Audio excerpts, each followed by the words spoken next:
ஜாதிவாரி கணக்கெடுப்பு நடத்துவோம் இந்தியா முழுவதற்கும் என்று அறிவித்திருக்கிறது.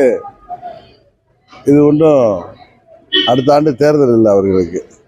ஆனால் இது தேர்தல் 26 ஏப்ரல் மேல வைத்துக்கொண்டு முதலமைச்சர் 4 ஆண்டுகளாக அரசு ஊழியர்கள், ஆசிரியர்கள், போக்குவரத்து தொழிலாளர்கள் என அனைத்து தரப்பு அரசு ஊழியர்களும் அவர்களுக்கு தேர்தல் அறிக்கையிலேயே சொல்லியிருந்ததை நிறைவேற்றுவேன் என்று சொல்லிவிட்டு இப்பொழுது சில அறிவிப்புகளை அறிவித்திருப்பது அவர்களை ஏமாற்றுவதற்காகத்தான் என்று எல்லோருக்குமே தெரியும்.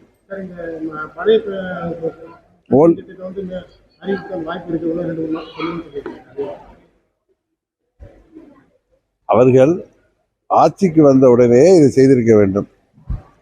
வெயிட் பண்ணி பார்ப்போம்.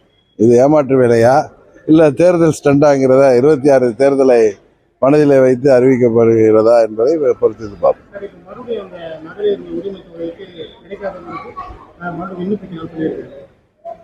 முன்ன அதுக்கு குடும்ப தலைவிகளுக்கு நிறைய தகுதியெல்லாம் நிர்ணயிச்சாங்க.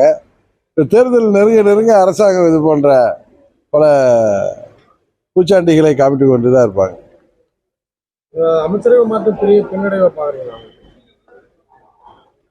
இந்த தமிழ்நாடு அரசே ஒரு பின்னடைவு தான். தமிழ்நாட்டு மக்களுக்கு விடிவு தருவோம்னு சொல்லிட்டு மக்கள் இந்த ஆட்சி போனாதான் தங்களுக்கு விடிவு வரும் என்று அவளோட எதிர்பார்த்து கொண்டிருக்கிறார்கள் 26 தேர்தலை.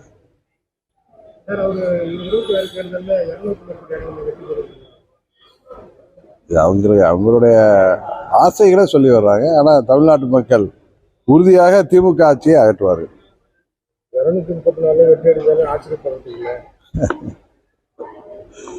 சிரிப்பு தான் வருது, வேற ஒன்றும் சொல்வதற்கு இல்லை.